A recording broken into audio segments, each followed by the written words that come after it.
Assalamu alaikum Bokai. Welcome back to the Jollof Football Bantaba YouTube channel. This is the Gambia Football Show, as we always do on Sundays. We then discuss about the, Yengu Gambian football.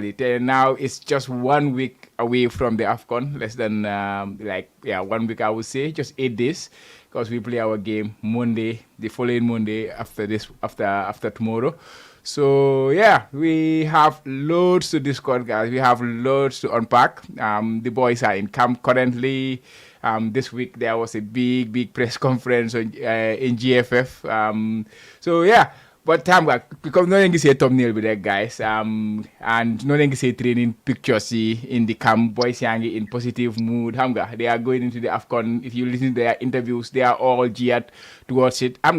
First game game to generate game as far as Gambia is concerned. So you play like Senegal. So the boys are self-motivated, each and every one of them. So yeah, we are in positive mood today, but yeah, there's a lot to discuss on the platform as usual, and I'm with my co-host, Co-Chair, and our our boy Seni, future president. He's also on. Co-Chair, Mr. Co-host, nuyu naa la nu mu fa demee. Asalaamaaleykum jaama. Nuyu naa la di la ziar sa waaj waaye di nuyu suma waaj tamit Seni. Leen di sa waaj waaye ñëpp di nuyu suñu audience yi. Leen welcome to the Jollof Football Bantaba YouTube channel di home of Gambian football.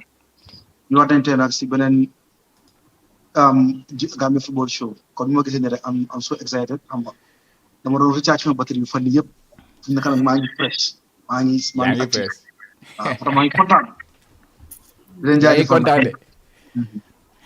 yaa baax waaw mooy loolu Seni yow foo toll nag yaa ngi in a high spirit, right? Jama, nii naa la ak yaay coach tamit sama boy la man ko ni ak ñoo xam ne they are watching as well. Well, I'm positive, it's that time of the year again, in Europe, we are excited, because competition, so ñoo xam ne tamit they are watching my ñëpp happy to be here. We are excited. We are all excited, like as you said. Game break can make can bring excitement because it's Senegal at the end of the day. And I'm board. I'm really positive. Because you always stay positive. You don't any controversial thing. Why? So come on, go ahead. We will discuss about the AFCON preparations and then the GFF Press Conference. So for your start, my AFCON preparations. There's a big news bu emerge this week. Let me just bring it up. QCell dégg naa leen dooli si ñeex bi den dooli ñeex bu bari sax Coach QCell ñoo jël leen affaire bi Russia lu xew sa Africell yéen lu xew yéen amu leen affaire yi last time yéen a amoon affaire bi lu xew.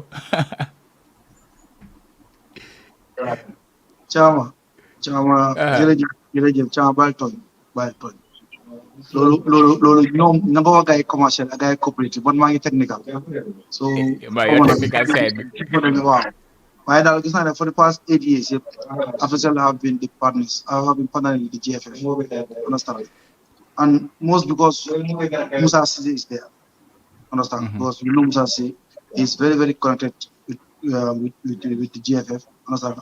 In fact, in Gambian football he has done a lot for Gambian football. Ak lu mën a xew tamit ak lu mën a xew ak lu ko mën a criticize, you will give him that thing. He was the first one to run them around Europe. The work Gambian players. Time was considered time was on the sports fan. Understand?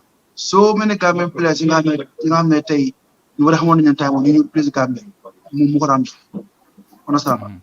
So and still now I'm in position of power at AFCON. Muna in the what those football Gambia at AFCON, which is positive. But this time around, Hamada Chile guys seem more bari. So then so ñe xam nga ci defé nan ñe so fekk ci bari na ñe bi bari ina ñe AFCON this time dafa xawa ngeer Qcell na ñew indi leen man na so xam na mo tax dama Qcell waaye da gars yi wax Qcell Wow. But it's nice to see change sometimes. Xam nga affaire bi tam loolu la nit yi bëgg a tamit competition la at the end of the day. Comme lu da ngay wax fi very important thing su passé président di Gambia bi the national team is the biggest brand we have in the country. So what a yomba xam nga. So it has to be the best coming on board and then taking it up. But Seni yow naka nga gisee deal bii nii bu guys sign with QCell. You see positive thing dafa mel ni sa waa ji tey Mohamed Jam ngeen dugal loxoom si football bu baax a baax de. Yeah, for me, I think this is a good thing for our football. Particularly considering that you need them to a major competition, so they need these things happening. Understand? Not sneaky. Then you want them competition again on board. You don't want to continue to understand because sometimes they have to play going for them. How many people are excited doing it? So I think that because we need these things. Because solely game be league. Leader song. The private companies, new on board the game, they contribute a lot, and they make a motivating thing, as far as our competition is concerned. So for me, I think this is a positive thing for us. We hope government football, a lot of these things going forward. Absolutely. Hopefully they can find more partners. Xam nga nu affaire bi gën a bëree rek la suñ football bi di gën a demee kanam. Just ma dugga si benn one of the comments that is Gambia Morocco naka la boobu noonu neen si dugga bro si kanam tuuti Ousmane Fall neen dugga si Gambia Morocco boobu noonu. Of course we have heard some things and I think it's now even though they did not report it, but we will get into that one.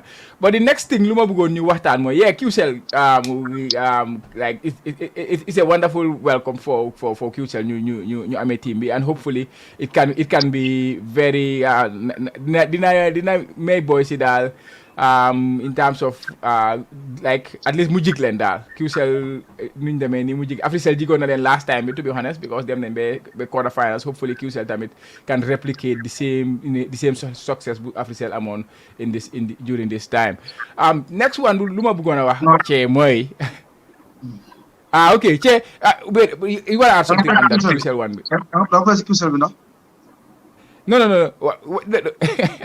waaw but anyways deal bi lu mu indi ko ci loolu bëggoon naa la ko laajte sama faare waaye deal QCell bi nii loolu loo si dégg loolu loo si jot a dégg si in the town. waaw Thiam bala maa ñu si deal QCell bi dañoo ñëw si média waaw du ma kiiwal nag taguma damaa wax rek li ma yaakaar xam because dégg naa ak moom ay at ñeneen dañoo ne Thiam mu ngi ko fa gorom la déedéet chance nañ si dugg itam Mama Dia dafa yaakaar boo football dafa play football mun football te tamit dépense football understand nga Thiam li ma la wax ma la wax this was in 97 98 99 at time ñu ngi state pipeline was it done so for security bi nekk Mama Dia la ñu di play foofu we on time we on one night black every Sunday taw mu yaay ñaan di play foofu dafa yaakaar finance pipeline seen team mu dafa tey pipeline team bi nawetaan team bi QCell ñoo ko responsable understand so yaakaar di def si football yaakaar di play football waaye xëy na nag dafa teel a dugg into business yaa ma business bi rek anuta yeneen Mama Dia dafa invest millions of dollars si football project mooy QCity bi nga gis nii tey ñaata team ñoo ko nekk dafa training Mama Dia am na académie understand xëy na plan sam or nu ko plané moo demul nu ko buggee rek understand but I'm pretty sure very soon xam nga loolu tamit projet bi dina continuer waat pour nit ñi leer xam na rek pour ma wax leen nit ñi ne Mama Dia ni si football la dafa dunda football xam football te mun football te play ko te yaakaar jàppale football even secondary west nga gis ni balaa AFCON ñëw QCell ñoo ko def so moom yaa si football ka waaw waaye nag duga si nag bu nga ne mu weesu fii man leer rek mooy sama problème ak GFF ak GFF wala moom c'est vrai dëgg la it's easier to sell the national team than the league but they should do better national team bi xay bu mu dee am understand nga GFF dañu war a try create this kind of environment pour national league bi ma jël QCell lu gars yi spend si xamul lu gars yi spend si li fi mu de exact figure xamul ñaata la lu gars yi spend si AFCON bi de waaye ma jël loolu su nga spend si national league bi bro ñu ngi wax leneen absolutely mbaa QCell am team understand bu loolu nañ si duga after yëfi deal bi fi di lu ci am forna si wéy nag waaw ñu ñoo officiel dañ demoon in bidding war but fortunately QCell ñoo come up with the highest bid. Understand? The difference between the two is around $5 million. Mënu ma wax the exact figure, but it's around $5 million. Like QCell seen bid is mun a officiel bid by $5 million. te right now ma koy rek la QCell dañ ñoo ñuul lu bari parce que ci la bu jigéen teg wala bu insisté teg dafa bari so ñeexi officiel bu ko ci waaye mënu koo ñeexal so mu nag QCell nag yokka ci rek yokka ñeex waaw yokka tee dooli ñeex bi waaw ñoom kay dooli na ñeex bu bare kon moo leen ko waxee rek yàlla jig team bi daal amiin so basically réaction officiel am na la QCell am xanaa QCell gis dañ am beneen bu si yokk because they have a TV mooy QT the same thing la GRT ñooy broadcast game bi QCell dañ fa indi seen comme brand for everything indi seen contexte yi ñëw coaches yi ñëw analyse pre-match half time post match things like ñu analyse wax then according to lu ma understand immediately after the game QCell ñoom mun nañoo broadcast QTV mun nañoo repeat match bi mun nañoo repeat match understand te tamit fu naa tamit Q radio tamit dañ ko broadcast live radio dafa am understand but loolu rek laa jot a xamangum si diin bi so because xam nga normally war nañ ko mën a publish def everything in writing nañ ko mën a publish absolutely because it should be transparent like QCell rights in the rights nangam and people should know how much QCell paid for those rights nekkul ñu loolu wax because loolu tam mooy pour GFF nga gis ne ñeneen tamit suñu bëggee ñu on board nañ xam ne ñi leen tegoon ñun tamit ñu xool lu fa ñoom la tegee lu ëpp loolu oo lu ko jege oo ñu dem jël beneen side xam nga understand nga dama wax waaw so basically daal sawar nañ si comme ñu ko rek kontaan nañ si Mohamed Jallow def kontaan nañ si QCell ak Q group yëpp am this is the real meaning of suñu boss because it's a Gambian owned company understand so Gambian company mu ñëw di support Gambia so mu ñëw dara du daal yokk ngeen cere doole ngeen ñi waaw yokk nañ cere doole nañ ñeex mooy loolu yàlla gaay dem daal yàlla ndam bi ñëw ñu yàgga biir Ivory Coast comme ni ñu fa yàggee woon last time bi that will be wonderful xam nga every day Gambia's ñëw play the FFF deja so hopefully we can get the results that we want especially that first game against Senegal waaye préparation si ñu dem si préparation si soo seetee like si camp bi right now guys yi dugga neen camp of course the camp there was a delay in the camp there was a 2-3 days delay 3 days I believe 3 days or even more delay in before camp bi happen so but in the end guys yi dem nañ joxe woon nañ seen reasons for why camp bi moo waroon a delay ak yooyu noonu but everybody is in the camp. The 27-man squad is in. CAF publish nañ seen list bi ñun publish nañ seen list bi waaye suñ gaay bi léegi gaay ngee gaafa xam nga lu ñoo gaafa waaye anyways ñu dem si camp bi cee looking at the images in the camp well I haven't started with seeing it this time looking at the images in the camp loo rek di gis from GFF seen updates yi from the interviews from players and stuff like that how do you think the mood is there in the camp? Well, I can say that it's a good mood. It's a good mood considering first game against our arch neighbors or our noisy neighbors. Yeah. Okay, I'm gonna take that. So I think boys are all happy in a good mood. Understand? Inshallah. Going into a competition, you need this kind of vibe. Understand? So for me, from Natalie, the ones we see, we are all impressed that boys in unique content, there's that happiness, for so hopefully continue going forward because more for a game, we are just a week away from the match, understand? So just know that, for me I'm positive, and I'm not a team, they're going to do well,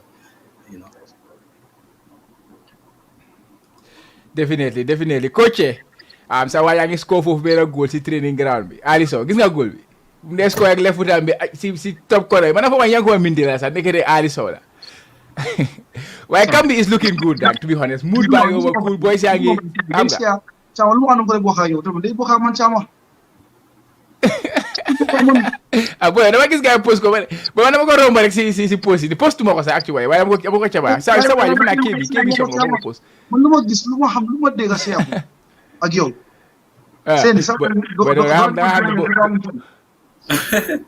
booba seedut boy waaye comme cawan nga rek okay the sound is much better now sa sound is getting a little bit funny but it's good. Okay. Let me hear.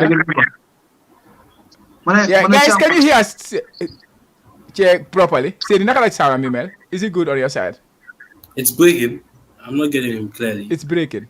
It's breaking. I'm not on call. Okay, go ahead. Yeah.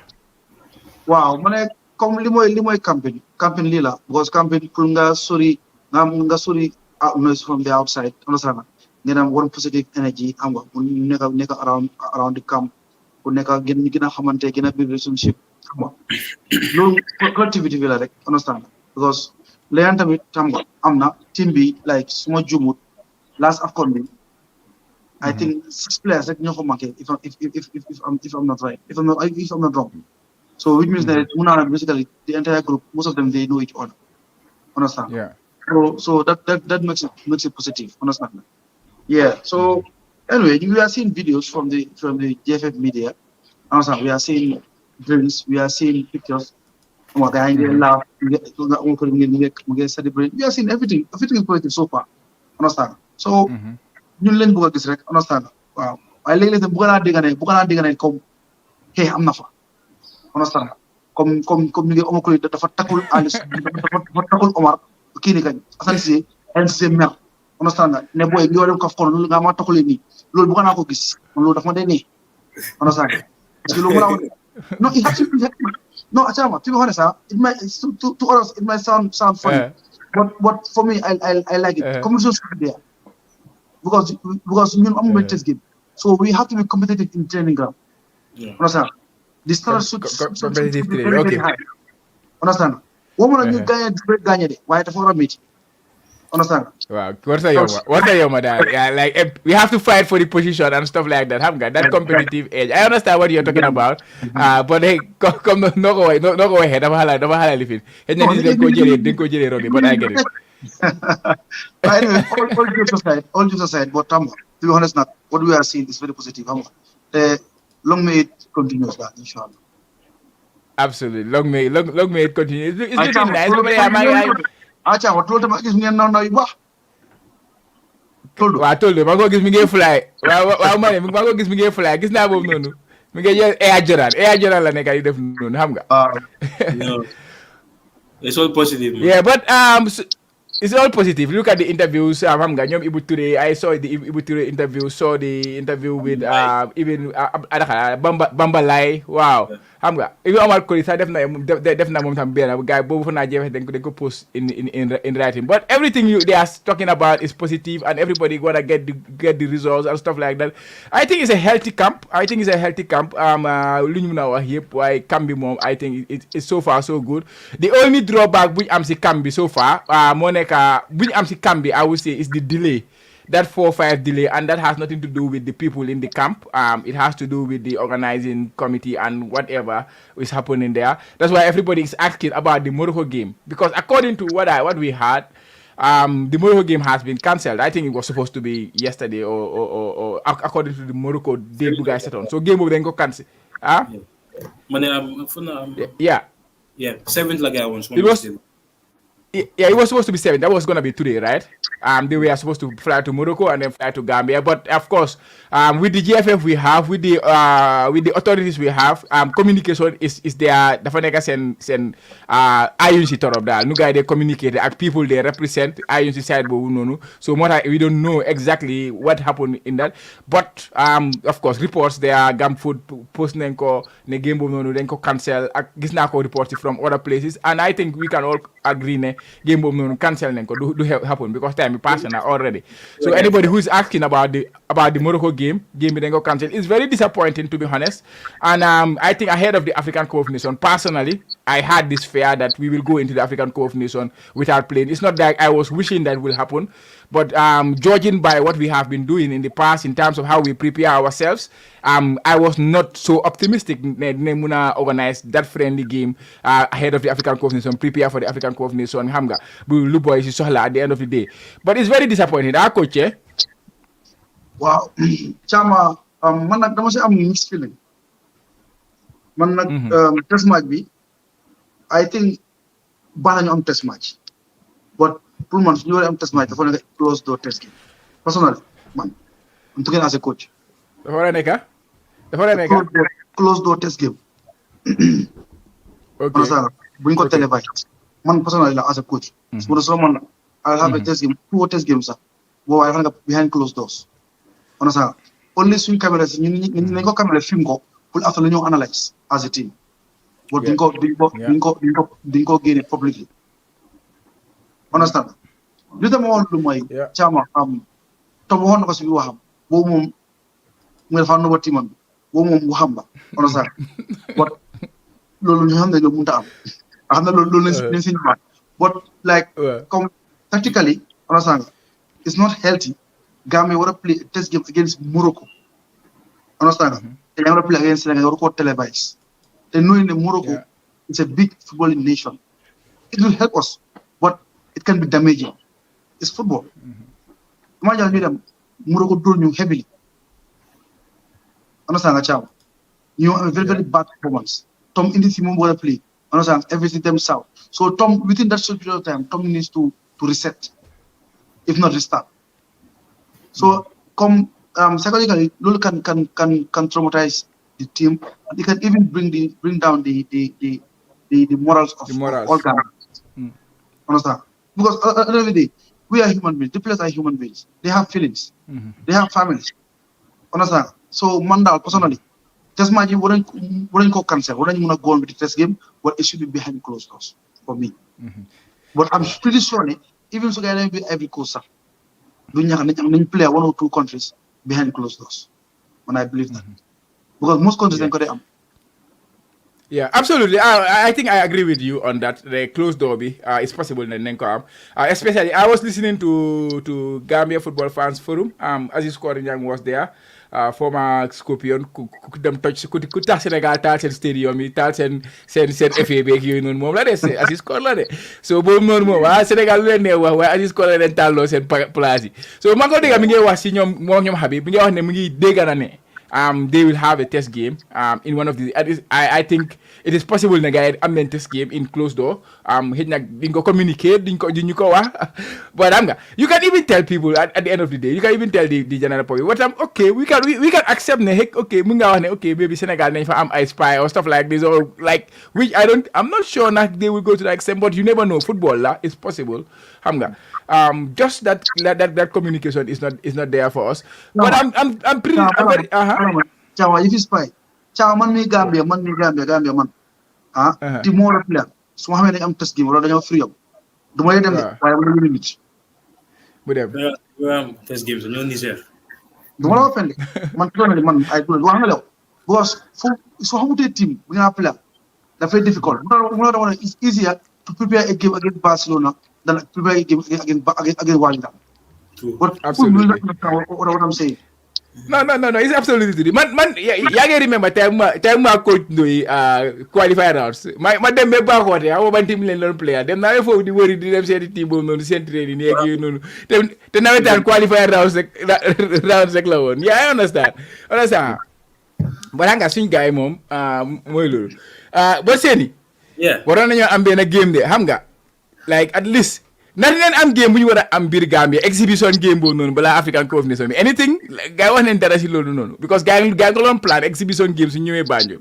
Yeah, but gars yi training living la moo nekk gars yi ñoo train like dañu dem Ivory Coast loolu laa dégg. But again we needed a test game going into the AFCON.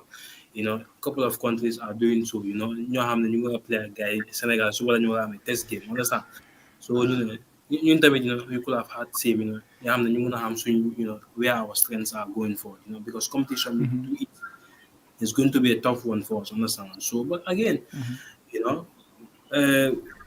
test game amut so we will stay hopeful. Like, that's the only thing we can do, understand. But honestly, I would have loved us, even on this game, Bala Nations Cup at this time, But we all stay hopeful, like, as Gambians, Yeah, we all stay hopeful as Gambians, as you say. But I think fu mu ne nii mood si sa doon na di change xam nga dañ tàngal rek ñun Gambians dañoo tàngal rek at the end of the day but xam nga tamit su dara demut yoon su dara nekko di dem yoon daf ñu dee métti so foog ñu am pour react si especially now noo nekk di follow Gambian team bi ak yooyu noonu so you will react to it but at the end of the day Gambia football fan rek la moo nekk because like we love our country. I think anybody ku fa ne out there like Football team bi def ndam ak yooyu noonu soo gisee ñuy challenge suñu authorities yi all the time is always about they are not doing something right or they are not xam nga suñu defutee loo xam ne jaadu yoon time bu leen dee mën a challenge gars yi ak yooyu noonu ñu attaque gars yi ak yooyu but at the end of the day su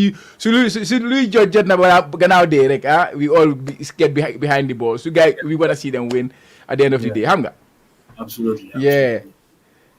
Yeah, definitely. But the next B Bugana say wax nak even though it's a bit of going into the African Cup of Nations gis nañ ne comme ci lu ma wax rek gis nañ ne GFF in the end jël nañ board si Tom and they decided not to name the squad xam nga they decided not to name the final squad. They said they will do so on Monday on Tuesday rather because Tuesday la gars yi def seen press conference bi Tuesday su Tom ñëwee gars yi def seen press conference bi then they will name the squad the 27-man squad that is going to AFCON but of course people already know like Gamfoot Felenele Fode Amga all those journalists ñu binoon nañ ko and then we already published it kañ lañ ko publish I think on Tuesday so gisee ma decide ne dañ war a publish lii nii because of wax ji ni Tom waxi yabaate la man noonu laa ko gisee woon xam nga we don't want to be negative but at the end of the day da loolu waxi yabaate la I understand his point of view, okay, the opponents are blah blah blah. Like they are the opponents. I want to keep my team away from the opponents. Some guys surprise the opponents, but you do that with the knowledge that CAF will publish everything. CAF they have their protocols on this particular day. They're gonna like you have a deadline to submit your list to CAF, and then CAF have absolute right over your team and they will do whatever they want with your team. So what is there to hide in terms of squad selection? Hamga. So at the end of the day, what happened was I believe it was just because of the fact that something law happened in the Hamnane, he will have some backlash from the people, from the general public. And then backlash bobu la neka di try pour nuko gaay waxe tour ndox bu séda pour mu die down. But that backlash is gonna come. And then our authorities back him on that. They are together, and then they back him on that. So man, for la feeling authorities, ñom ñoo ñu njëkk a yab. Understand? Because in modern day management, in modern day coaching, understand? All like criticism is part of it. Going to the media is part of it, and then revealing your squad and all this kind of thing. Everything that I'm time up. But they decided they waited until because ñu post ko CAF ñu post ko ñoom ba léegi GFF our authorities ba léegi gars yi decided ne ñoom duñ ko post even su Tom waxee ne duñ ko post sax somebody out there should tell him you have to do it. Tom did not appoint himself as the Gambia national coach. Understand? Tom lu ma def Gambia nii Gambia rek la ko def su demee beneen country du ko def su demee Belgium du ko def su demee Sénégal du ko def even Mauritania sax su demee du ko def they have dañoo am seen system. That's why every country post na team am bi bem des Gambia. The only team remain to publish as a nation is Gambia.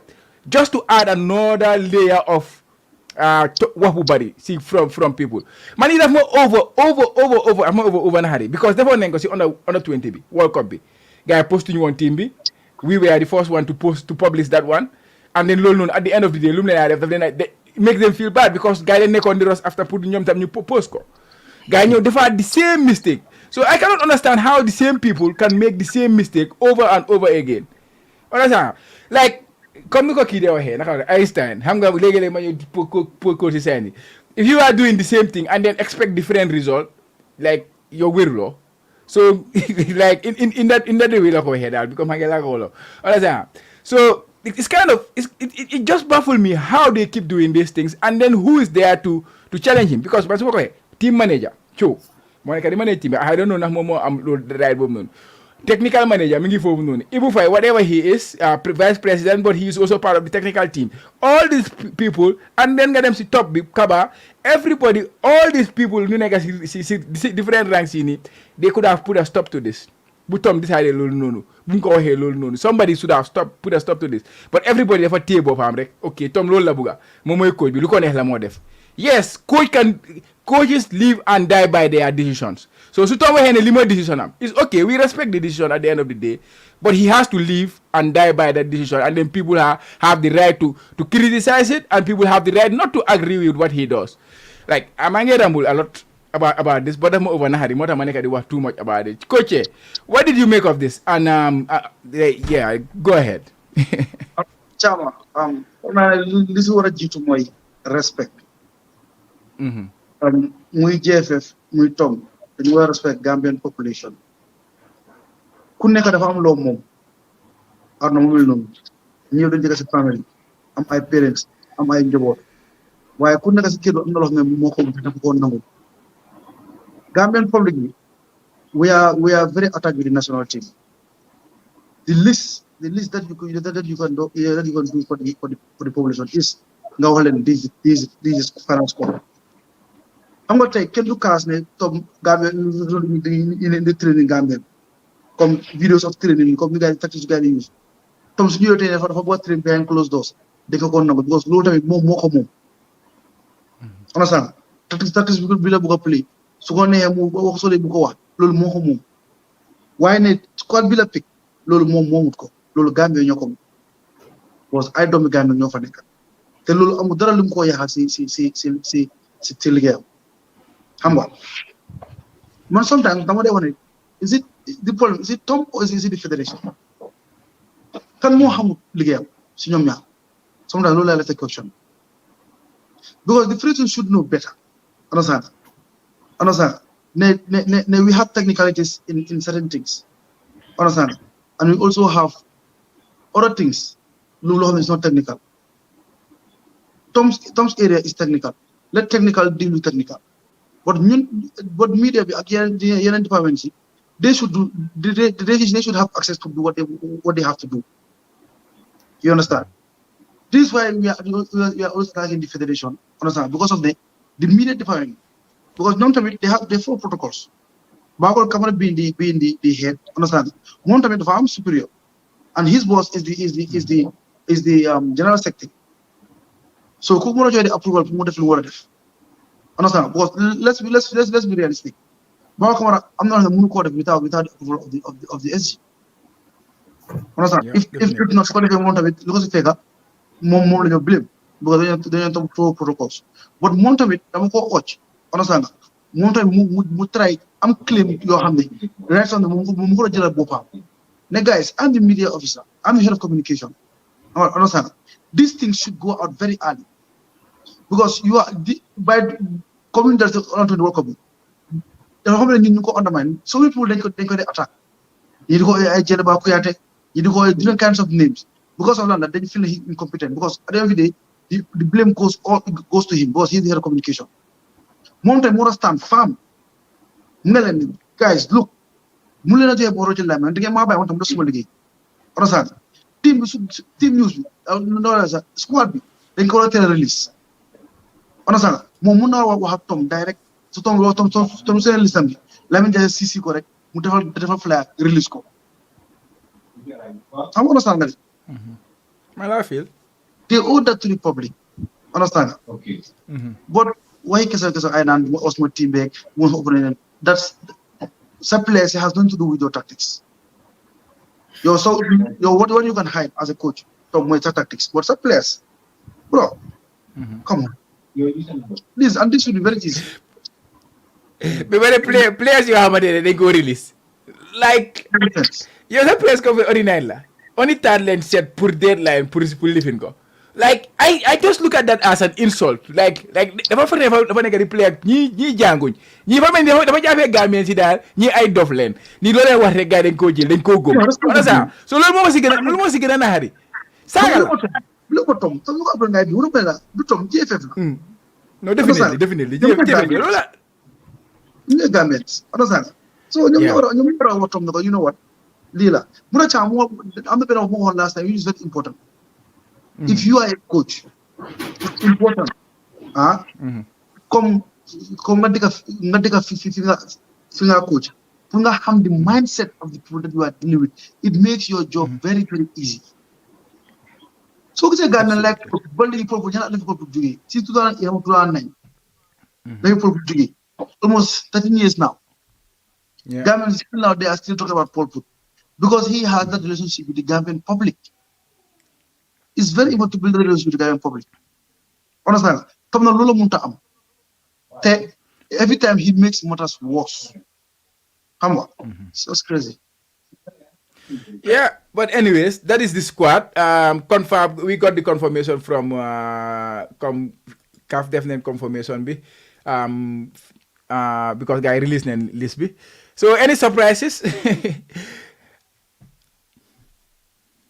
Yeah, when I proceed, one surprise. To the same place, you're not going to come. To the same squad, let's go to you. Like for one surprise, no. You know, from you guys, what we face. We all know. Young place of Aneka. See, Kambi. 27. No, cut. You need select 27. So come on. Wow, my lolo.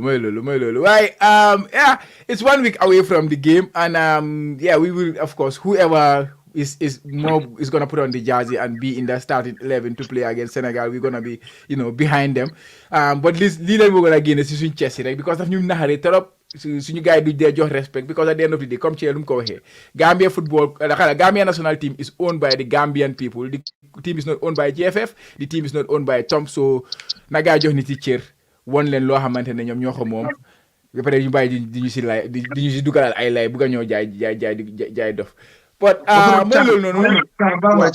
Am si gën a ñaaw mooy imagine a Senegalese TikToker di ñu dugal naa ne waaw Gambie seen entraîneur bi nee na du génne du oote du oo joueur bi parce que su ko ooyee ñi war a jouer nañ xam ne dañu xam joueur lu mu war a indi ak things like that after mu ñëw jël suñu flyer la jël use ko ci background bi ne gis ngeen seen équipe baa ngi nii nii ak nii comme coach entraîneur bi moom lu ma wax fu mu ko teg non hanga sax man sax post bi sax bu ma ko wane fu ma post line no bi sax usually I should have been more professional in terms of when I was posting this one like I'm not gonna post like Gambia this is the squad blah blah blah but foog ma lifin gars yi rek ma cuuxuñ gars yi tuuti ma coach to mu ne team bi naka la mu ne team bi di ko génne te du dafa laaxa teamam bi Sénégal so ñu ngi leen bu leen wax dara ñu leen woon team bi team baa ngi nii so xam nga. So why no that Seni, do you have anything to add on this one or like what GFF did on what Tom was saying? What did you make of it from your point of view? Well, for me, I think the Gambian national team belongs to every one of us, yourself, Chair, and myself. Understand? I nip that, So Suneke, when you have a list, bring it out to the public because come on. This is our property. Can Momot come? You understand. Going into a major competition, you have to carve how they do their things. For you get the final list, of the 24 teams. You understand. So I think there was no point in doing that because now we are in a world of technology. So you cannot hide your squad. You cannot hide your squad. Gambia is a small country. Maybe you have your boy who has been called up to the national team. The other one, Man's squad. So the common no was anything.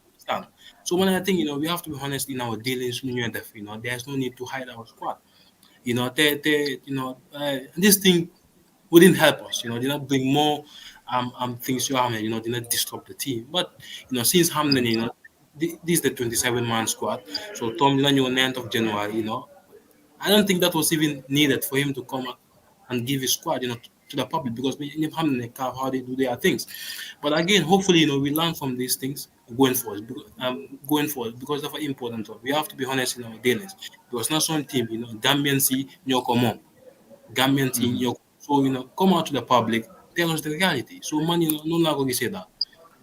Absolutely. Loolu mooy dëgg sax te xam nga sometimes suñ comme ci Elumbwa sometimes suñ ko posté it seems like we are undermining them at the end of the day, but because they are putting themselves in that position for somebody to do that to them, like you made the same mistake. Yeah, hopefully they learn from this mistake. Like foguma wone nen amar mistake bi ni depuis ko koy defé ci African Cup of Nations bi or ci World Cup bi with the under 20, or foguma ne wone guy nen wala repeat this mistake. Guy did it there and now when you go okay jangul ci lolu. It's not a mistake, Chama. Li matay la. It's intentional, yeah. Ah, come on. Wow, mooy loolu daal. But anyways, ñun suñ intention is not to disrupt the preparation for the national team, but because of sometimes like we are also illiterate, so you cannot treat us alike. ñoo xamante ne jànguñ. I can just say what I say and then they will accept it. We are not that type of people, so moo tax we will challenge it and then su fekkee dafa necessary pour ñu take an action to it and we will do it again. Su ko gaa defatee we will do it again. We will not be apologetic about it, to be honest. Sa waa ji Seni. Yeah, just the point. We can have divergent views about national team with 27. But we have the same ambition, to see our national team do that. So, when I see people talk about, this person doesn't like our national team, that is a non-starter because then go against Gambia national team, get to the highest level. We can have divergent views. But again, then go against Gambia national team, do it. So this yooyu moom laa ko dee xoolee gàtta xel xam nga gàtta xel koo xamante ne xelaatam du dee romba fu mu war a romba noonu laa ko dee xoolee rek because like you cannot talk yow mën a toog fële ne le because of somebody criticize you rek kooku noonu sa hater la wala somebody criticize you kii ni does not wish me well. It's absolutely nonsense, to be honest. But anyways, Tafa he's asking a very legit question. At this moment, how ready is the squad physically, tactically, technically, and mentally? Of course, Senegal is superior at this moment, which of course we accept. But it's football. The coach should decide what to implement on game day. But anyways, we still have another 8 days to go before the game, and next week, I'm sure we will dedicate everything we do on the preparation and fan like I told you, and then try to hamga. Suma coach bang fi yéen a ma gën a xam so dina leen isi laal all the tactical talks yëpp dina leen ko jox waaye coach yi xam naa di nga si bëgg a comment tuuti waaw Tafa Minde li mu bind nii I think ne dina na ko fi but I think ne lii question bu tom pour tom du pour ñu absolutely lii tom mu ko war a answer understand so journalist yi nga xam ne right now ñu ngi seetaan understand you can take note. This is a very very important question. These are the questions that we need to ask Tom Sunyewe, not the squad, like Linga selected one squad. Right now, we don't need that. There's nothing that can be changed right now. Okay, let's go into matches, the games, approach of the game, tactically, communicate, mentally, physically, understand all those things. Yeah, I think Tafa, this question is good, but it's for Tom. It's a legit one, yeah, definitely. But next week, moom mi ngi ñëw fii xam nga ñu tam neen joxe suñ tactical stuff ak yooyu coach movie of course xam nga foog mu dugga si tactical fii joxe leen prediction am beeg yooyu noonu xam nga bu leen woon dina ñëw next week te next week sax ñu ngi war a am suñ xam nga Jollof Football Bantaba team bi dinañ ñëw tamit xam nga not everybody is very vast on the national team but dinañ ñëw at least ñu tamit am a brief show talking about the national team ñu ngi xalaat loolu daal neen seet nag how we can integrate that before the game next week. But there is a lot of things to come also.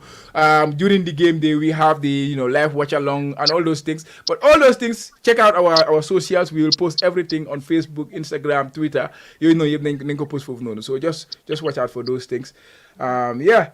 So Omar mu ne naka Gambia have to win Senegal inshallah bro boobu dina ne boobu man foog ma jël ticket rek dem Gambia naka la sëy bi tas na suñu ne gars yi boobu may sëy bi tas na taseet because duro leen defoon gars yi ciao ma ko dugal la history galum surtout loolu laa la waxal ni senior on youth level loolu rek nga waaye senior level suñu dóor gars yi ma yow senior level la yeah ay duro rek leen dee am de what one interesting even tell me ñoom biri musu ñoo dóor gaay no yeah we've never beaten them loolu day na waar de waaye bi la moo tas nag see bi fii la moo tasee so xam nga dañ ko xaajoon tes bi and this is the biggest stage of them all. Yeah, ñoom Sénégal duñ mën a start competitions well they started slowly They Yeah. start slowly, yeah. AFCON you pass yëpp gars yi they It's a start point. slowly. It's a point. Button war a note down. That's a point. Baadu songa leen Sénégal yaa ngi fi de Sénégal Gambie gars yi sa waa ji mi ngi laajte seen spy baa ngoog nag Sénégal seen spy baa ngoog naka la Cissé Maam Babou Maam Ndiaye. Maam Babou si waaw Maam Babou Cissé mu ne naka Gambie versus Morocco naka la so bu ma gisee tur bi rek laa xam ne ma ne doo leen si xam tous. Waaw tous ngeen doon. leen laa dara naata. So but I think we did first. But anyways, guys, that was it for the Scorpions preparations. Kambangi sound like right now. Kambangi over cool. So boys yangi send nakala ko he. Send mood bangi high. So gise si bi training camp small boy banko dega yang ko minde. Anga mu ngi wax last time. Ci yang ci ma suñ show bi man ak buba ñu ko don portrait about yang ko minde weekend bi guys. So c'est dans lool tamit boy. Dem len check ko. We spoke about yang ko minde at length during on Friday. It was quite interesting. I love talking about that kid. Dama la fa génne because xam naa da ngaa ñëw foofu bu ko waree ak wax. Non yaa ngi ko bindee mu dem wax si mbiram. Lu mu fa caama. Lu la laa war a wax si mbiram. Lu mu war a wax naa. Non dégg nga loo war a wax nga ko loo war a wax nga ko wax dëgg neex yàlla. Dama baxantal rek. Sa waa ji mu ne naka Modou Bari mu ne how is the today's game with Morocco bro? We want to watch the game. Bro, game boobu du am bro ñaan. Anyways, ñu move on ñu dem to ndey mbila beneen affaire bi. Sa waa ji Mr. Secretary General mu ne borom 14 pitches yi. Caama. ñu waxtaan about the FIFA forward. I'm sure you were following the I'm sure you were following the press conference that he did. It was at length, 2 hours, some minute. They spoke about the FIFA forward, and he also spoke about the preparations. We been on the water and legi ak yoy nonu. Boy said on a press conference be. What impression did you get from there, especially as far as the FIFA forward is concerned? Chama Bena mooy maa ngi seetaan kii koo xam ne li moo wax dese na ko understand. Mooy Lamin Dias na mu baal nag parce que li ma ne dese na ko xam mooy it should be precise, understand, and direct. Dafa jël a lot of time. Understand? If you know what is in that thing, or you know what you are doing, what you are saying, warloo rumor, just hit the nail on the head. Project a brief summary of the project. Then the inflow will like a question.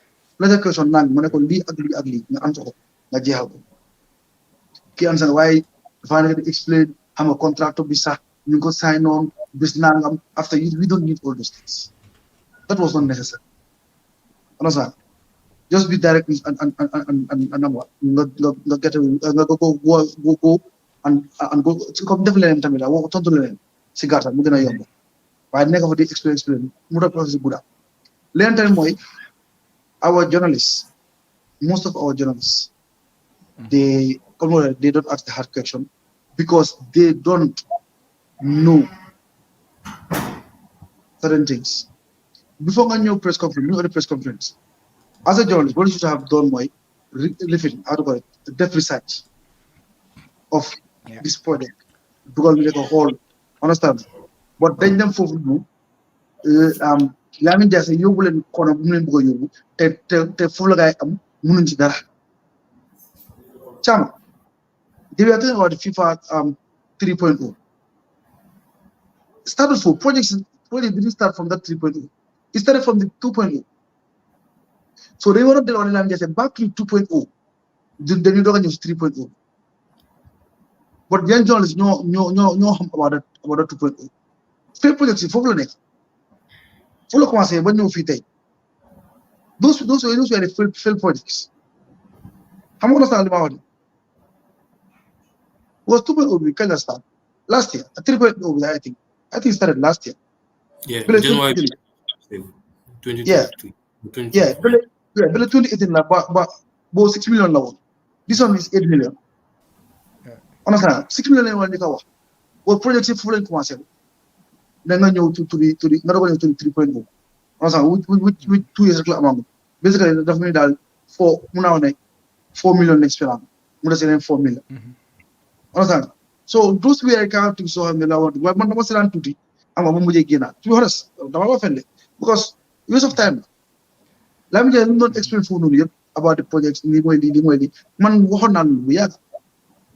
Understand nga ne pitches yeeg all the different pitches perimeter fence si la bokka dressing room yeeg things like that loolu waxoon naa ko bu yàgg loolu moom man xamoon naa ko am na si yeneen plateforme yu ma ko wax sax WhatsApp group plateforme yu ma doon explain gars yi people à la time understand ñu ma doon wax but bu laa seen Lamin Jaase exactly li ma explain exactly amul different noonu ko Lamin Jaase waxee understand so lu ma Ochin Jones daal nañ gën a def gestu nañ war a bàyyi di rely on dégg naa foog naa soo diggee nga foog da ngaa dem nga research nga xam so moo tax to me it was not interesting and tamit leneen tam mooy the time was not right to be honest. Time was very wrong.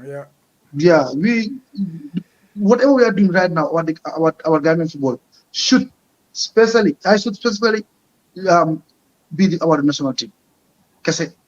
How to help national team, how to move the national team forward. Kese. This project can be after AFCON, but this was not the right time to be honest. Exactly. Su gaa doon nuba sax lii lañ war a nuba bañ a nuba suñu squad bi xam nga nañ nuba lii nii ba after AFCON bi su ko defee after waaye gars yi mënuñ koo jël because of lu gars yi gis foofu noonu ba pare mu ne sa waa ji mu ne Lamin Jaase mu ne dafa call FIFA seen gars yi so bu mu koolee saa yi gars yi waaw bu ne daf ko call. Email. No, but because ñoom seen call Dakar seen you know we are in the same living now suñu boat la the same boat la so we speak to each other right the same am nga lu ma la wax rek so dañ am colère boobu noonu la nekkoon di explain daal which does not make any sense to be honest comme noo ko waxee because balam caama nga fi vraiment dañ ca bëgg nax léegi caama man mi Cero Badji man mi tey su ma sonoon email FIFA tey dimanche monde su kay ñëwee office gis ko dañ maa reply. Understand? It's not something difficult. Anything lu ma la jox FIFA tey billahi dañ ma la jaan lii wax xaalu ma wax they respond they reply ba pare ñu ma contact the general secretary ñu loolu lañ la wax so because of people are lazy to do their research especially journalists moo tax dina ñëw si yéen taxaw leen gravel film so important I talk to FIFA every time come on you are a general secretary you have connections it's just something normal. It's not something big. Understand? It's just like being but you have contact. Yeah, but to the defense of journalists here, to the defense of journalists, I think they did ask about the FIFA 2.0. They did some of the journalists they did ask about that. The questions about the FIFA, like even some of them, especially the GRTS journalists, mu ngi insinuate ne. Ndax gars yi ñoom amuñ si dugg because of Lamin Jaase lu mu doon explain mooy ne seen contractors yi seen consultants yi I don't know ñoom ñoo leen fail but then what happens if a contractor fails you in a project somebody have to take the consequences. This is how project works. Like the consequence is not just nangu naa project bi sa loxo ma dem si keneen. Somebody did like before you give somebody the project you have to do a background check on every single entity that bid for that project, and then if you do your background check everything nga check you check sa balance nga mu feel ne ñi am nañ what it takes to do the project, then you give them the project, but still there is a binding there is something binding the project, and if they fail to deliver what they are supposed to deliver, you have the right to take them to court. But they did not do that.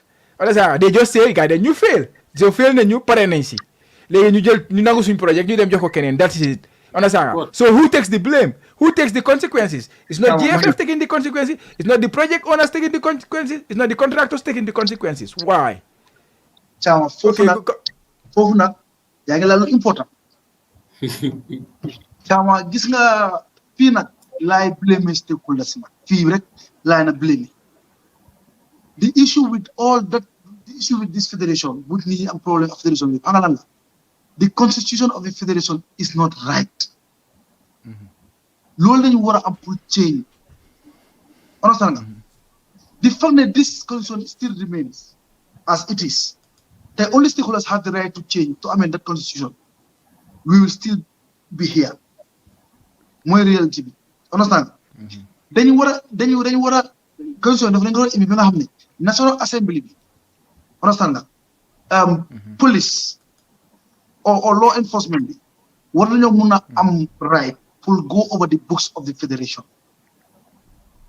Understand nga? There is no government interference, but there are certain things that you can have someone to account you for or account it. Understand? Lul is not in the federation. More than the GFF or Minister of Sport, the National Assembly pour wax ak nit ñi. Ay Ghana mu seen loi bi. Understand? Ñu négocier loi bi loolu la nit ñi war a understand. So loolu na stakeholders yi ñoo war a am pour xeex loolu. Constitution bi dañ ko war a amend. As far as loolu amul, they will always get away with these things because of tey su loolu dafa am project su amee dañ ko tender dafa am benn legal body boo xam ne ñoom ñoo amee everything. If necessary sax collateral dañ ko teg as a contractor. Boo xam ne dafa equivalent to the amount that they are going to give you. In case things themselves, them court, why if you couldn't court me, so I will love a you get that collateral, you replace. I know whether I know. It happens in projects. Yeah. Lola, what they mean. What this guy, as far as the academy, everything. Bro, who knows? I'm not accusing. Who knows? The internalists are within GFF. Can them reach the own business? They'll take a say direct.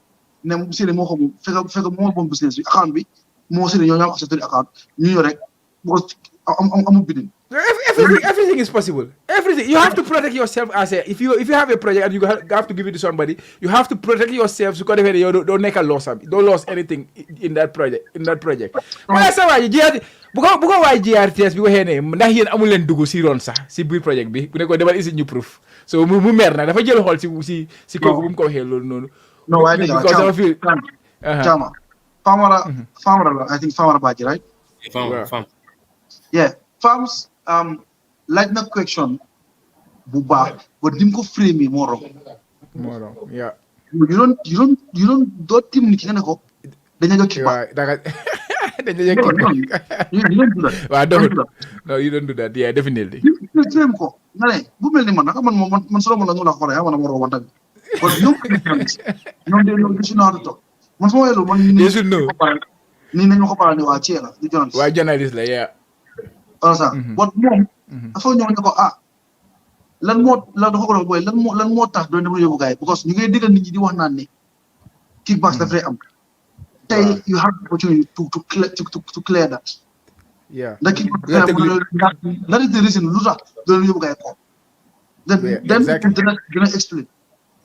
Exactly. Foofu la waroon a dem absolutely you are absolutely right. Foofu la waroon a dem dafa ko waroon a question lu tax gaay demu ñak ko ak gaay ak living. Waaye ba pare no to be honest ba pare speaking of contracts yi foofu noonu ñoo accept nañ seen failures in some of the contracts you guys jël which you have to credit them for that for taking ne okay we but hanga loolu tam déggoon nañ ko Ibu Faye ñëw na fi wane contracts yëpp dañ fail Ibu Faye bu mu waxee waxoon na loolu already so it's just a repeat of what Ibu Faye has already said ba pare ni ko nit doon waxee sax si Jaase moom moo fi toogoon man I never seen that I've not watched that but waxoon na fi ne moom he knows nothing about this project and he's not even he was not the one responsible for them. The one responsible for them is also part of GFF, but he was not there to speak to the journalists. Like they just rek ñu dem teg ko foofu noonu. Seni, I'm sure yow tam yaa ngi doon follow that press conference.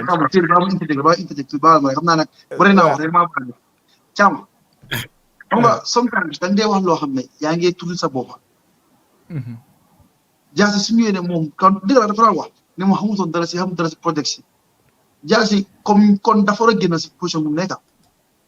Absolutely. Jaasi is the head of the federation, if that makes sense.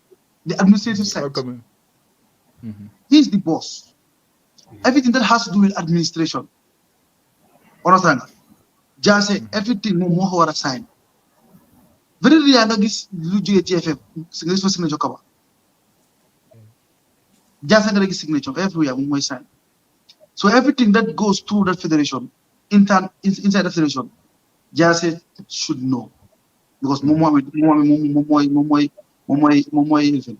sign Mura Jaase mooy the only person ku bokk in all the committees in the federation all committees of the federation Jaase daf si bokk even the electoral commission Jaase daf si bokk so moom su lay toog da xam nga project si understand nga moom dafa soloon tubaab wax loolu backlash bu mu see jëlee dafa war a resign mooy am fa benn njëriñ am fa benn njëriñ mooy loolu waaw ñu jël seeni suma waay suma lawyer bi yaa ngi suma lawyer bi moo mu nekk all contracts have express and implied terms absolutely suma lawyer la de mooy suma lawyer bi mooy moom moo war a nekk suma ah am na lu si yokk de mu ne you cannot enforce a contract if you are complicit like I don't know how to explain that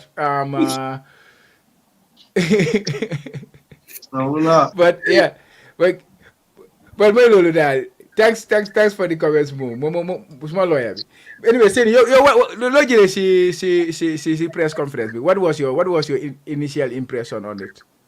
Yeah, comme ni ma ko waxee complete ma ko honestly halfway like so I will need time to have a look at it again thoroughly but again comme ni ma ko waxee as a stakeholder we have to be honest to each other ñu wante dégg because the game suñu la nekk suñu loxo la nekk understand so we have to be honest in our dealings and ñëpp xam na we complain of Gambia not having grounds ñëpp xam nga so I think press bi should have been brief, concise, just go straight to the point talk about the issue the issue at hand so no matter I haven't completed it so I will have a look at it again so but again no matter we have to be honest because sometimes when I see how things are, particularly in grounds, we are not doing our best, to see that Gambian football nationally move.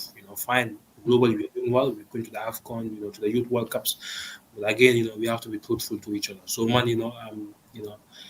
that's my take on it. But again, I'm from complete. With a total. Definitely. The other thing was living on like grounds is a big issue in the Gambia. Like Lola de Condewa. Sometimes we of course we can blame the GFF for messing with the funds and all those kind of things. But so looking back to all the grounds the Ninko they use it is too excessive in my opinion. Like for example, nawetaan foofu la moo play qualified round si nawetaan foofu la moo play sometimes ak lu ko gars yi waxee ay bëri foofu la moo doxee wala saa nga league games si su ñëwee ñu play ko fa any school bu nekk around Sudan su bëggee organise game foofu la moo dem so the grounds yu ñu dee amee tamit dañ leen dee overuse so loolu nag war nañ koo bàyyi xel but loolu dafa mean ne dañ war a am more grounds in the country and our authorities whoever is responsible xam nga gars yi war nañoo seet naka la ñoo mun a increase ak even the municipalities because municipality bu nekk ku ko nekk di ko ron at least when you come into office you have a target of doing something there and then we all know sports is a huge part of youth development. It's a huge part of Gambian youth because we have a lot of issues when it comes to we have a lot of youth issues in the Gambia so the only other way boo xamante ne mun nañoo mitigate most of these problems yu nekk di face si youth si Gambia yi moo nekk sports is one of the main ways so we have to do our best to put the sports in a very good position su ko defee ne youth si xam nga dina mun a lifin coach ñëwaati na but the other yeah go ahead. Just so they can closely work with the local government, understand? They will properly look at this grant because that's very important. Because fine, local government, your mom granted, but what happens there most games like so. They should closely work together. There's that totality going for you work together. You have a good look of our grants because man no la gum that. Yeah, depuis 2 years ago, I have been one. From Ministry of Youth and Sports, GFF, municipalities, thrown together, make a better team, better block. We will not develop, we will not have plans to develop fields in them. Always, let me just do what they call, but it's also a way out for them. Understand? There is a solution to that. Over usage of the land, of the grounds, more dilapidating grounds. Yeah, Baham Antol Chono, Baham Antolko, White of Antaloko. Chama, Adam League no operated for over like Yomba.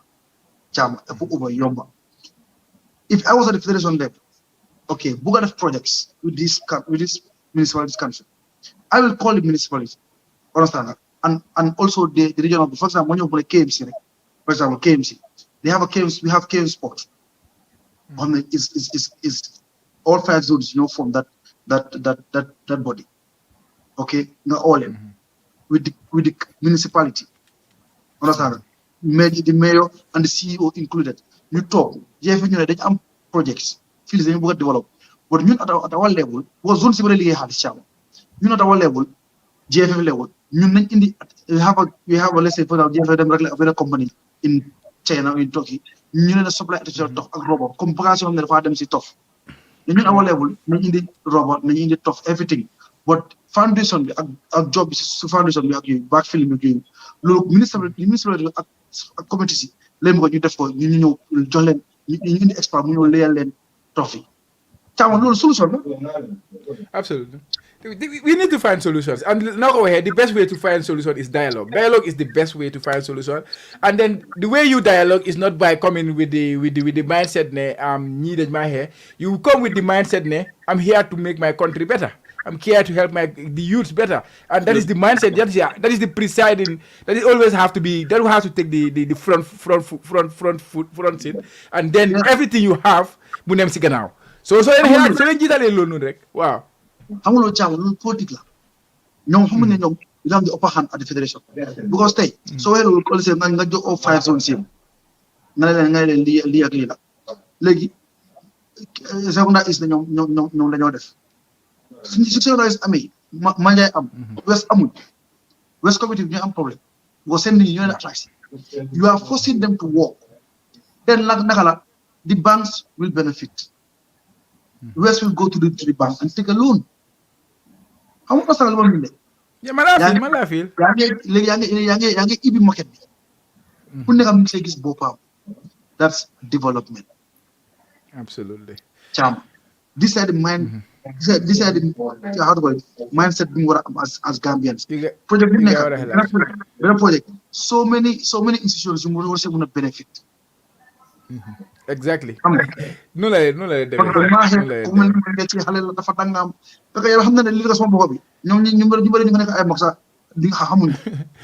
wow, money. Why? Going back to the press conference.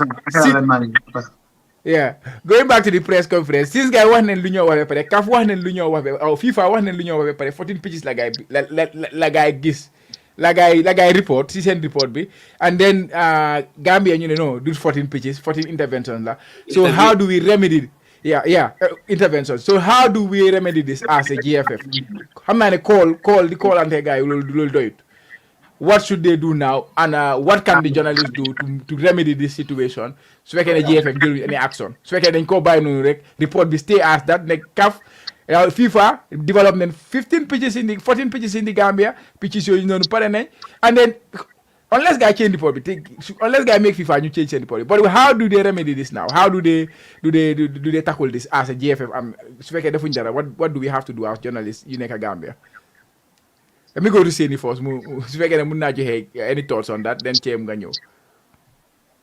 Yeah, when I think I'm gonna we are stakeholders, understand? You have a role to play. So like, man, I'm not doing the right thing. Question me.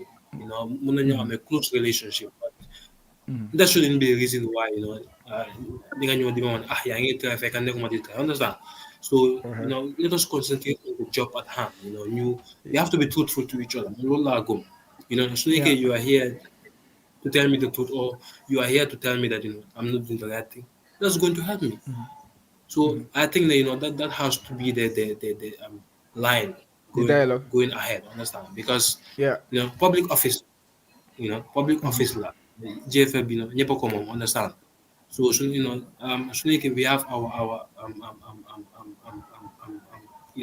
problems or faults. Just tell me that. So I think the only see they have to come for, we hold stakeholders, to the task, understand? So man, no lagom that. Okay, thank you very much. Yeah. No, I'll let it pass. You don't know how to lan la guy war a def lan la journalist yi war a def lan la GFF war a def now because of ñoom ñu ne FIFA dañ leen imply FIFA dañ leen tuumal right so léegi press conference bi doyul because press conference bi does not communicate to FIFA understand ba pare call bu gaay call doyut lan la gaay war a def léegi pour mun a rectify the situation. Na la même gars call FIFA. Du ma def leen call. Na leen call rek gars yi simple. But anyways, Yeah. going back to the national team because comments here are all coming from on the national team front. Sawaji Mune like Abubakar Jassi, Gambia will win Senegal by 1-0, inshallah, and Musa Barrow will be that goal scorer. Sawaji Mune naka Kemo Wali. Good luck to the Scorpions. Kemo mu follow that up by saying Gambia to win 2-0. So yeah, Gambia predict Gambia to win 2-0, and this week Bunyo Dugasini week ahead of our first game in the African Cup of Nations, and it's the week ahead of the African Cup of Nations as well. African Cup of Nations will start on the it's gonna be 13. That is gonna be on the Sunday, right? That is the next time we record record this show. Yeah, it's usually a very interesting tournament. Like, to be honest, we will close with that with the African Cup of Nations. Generally speaking, what are your expectations? The African Cup of Nations be lolé nekk di yaakaar yan teams ngeen foog ne they can cause problems, and how far do you think Gambia can go? Then you can call it a day. Next week we will come and preview the Gambia versus Senegal game. ñu defal ko xumba ko web sa fii nii sax xam nga. boobu suñu amoon benn Sénégalais bu ñëw fii sax ñu ñëw tegal ko pot xam nga. ok. Okay. What are your expectations after you? Wow. Suma xol moom soo ko iwee mooy Gambia jël ndam. te ñun ñëpp loolu mooy suñu xol. But to be realistic, we have a little chance. Understand that? Not that I have anything against the coach or the nation, but the players, the profile of players that are selected, one was my biggest worry, and also the approach that Tom they further use. These two, what we achieved last time, I don't think we can achieve that. But at the end of the day, it's football. Understand? Expect the unexpected. Anything can happen. So AFCON daf dee bëri loolu nag de.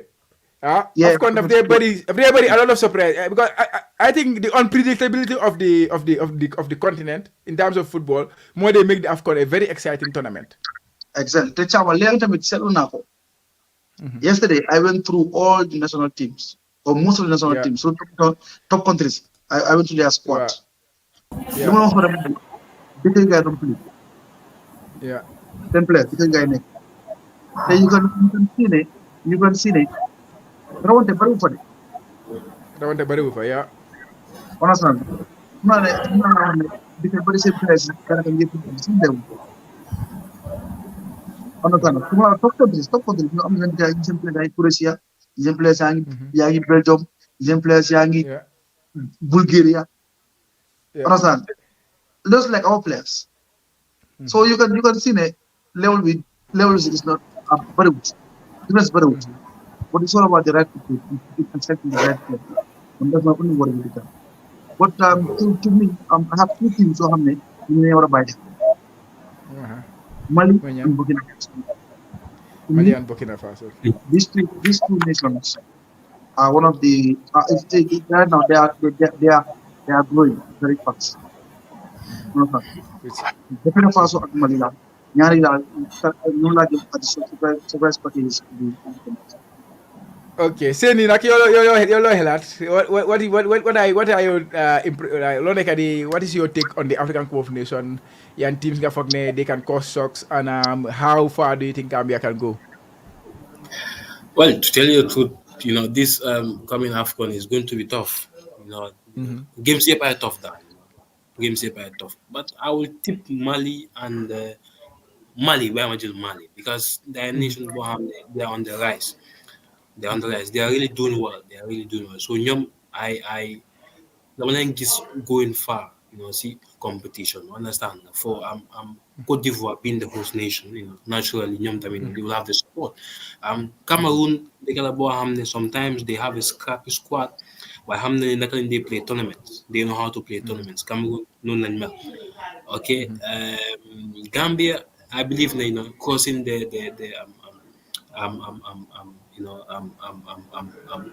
group stage, dina nekk plus plus. So because so let me say round of 16, no like mun na happen. No Yeah. like mun na happen. Why man general I think competition is not tough. Games here are tough. Because team mun you have quality. Absolutely. And Lole was a Lola. It's gonna be very tough. Ibu today Munko was the interview and last AFCON we overachieved as country. Absolutely we overachieved. Going to the quarterfinals, it was overachievement. So go ahead nak nila wax ne yo fal len overachieve. We play very well when we go to the we did well in the competition. But if you look at the when you start competition, we did not expect to get to that level. So getting to the quarterfinals was overachievement from that point of view. So standard bang over high right now nak nge wax ne comme Moussa Baro moom tam mu ne suñu amee anything less than that failure la or something. I would not say it's a failure suñu amee anything less than luñ amoon la but suñu demee si second round of this competition go out of that group buñ am nu mu tofee noonu rek I think it's success for me personally even suñ toogee si lifin bi even sax it depends on naka leen play sax foofu si groupe boobu noonu sax even sax we can get maybe we can get knocked out and then I will still be content but it will be very difficult comme coach nu ko waxee waaye seen yaakaar boo wax dara ma dégga Guinea-Bissau since 2017, they've been to the AFCON, but they've never been to the round of 16. So at least yeah. we've had the bar high. I understand. So, we put the bar very high. Yeah, Hopefully, quick fire one. Final one. Quick fire one. Yes. Musa Lumwa. I love it. Understand? If they set that standard within themselves, then it's good, huh? It's good. Understand? But you as fans behind the scenes, understand? Even it's a big achievement. So, but if they have that mindset, then that mindset is good. Yeah, absolutely. Yeah, final one. Quick fire one. I would say young player of the tournament and a player of the tournament. Jarun can explain anything. Just give me your tips. Like, who are you going for, Sadie? This is a tough one, huh? Player of the tournament. Quick fire. Just a name. I just need. Huh? Well, for me, I'm going for my boy. Yanko Aminte. Yeah, player of the tournament. Young player of the tournament. Yeah. How about the best player? I'm not later on. You better go later on. Okay, coach, quick fire. Seni ñu la yëngu binte am seni dafa toñ seni ku so tu ne bay ku so boy la ku so boy seni mo ci de man ma mo man ma nekk fanam man ma nekk real fanam seni bu la fu chama na difficult nak but there is this player kala never by hell man he can surprise everyone to become president tournament. If his country goes far, it's Ouattara of Burkina Faso. Nega report. For me, Koko Kujara by hell. Nega Bournemouth, right? Bournemouth, wow. Yeah, I know. Left footer. Bournemouth, you go play left wing back, left back at DC. But he's really good, to be honest. One player that I'm looking at is Tapso Wala. I don't know, playing at Tapso. Yeah. Why don't you say defender? You like your defender? No, same chance. Gurasi, Guinea. Gurasi, no, Gurasi. They go Giri. They go Giri.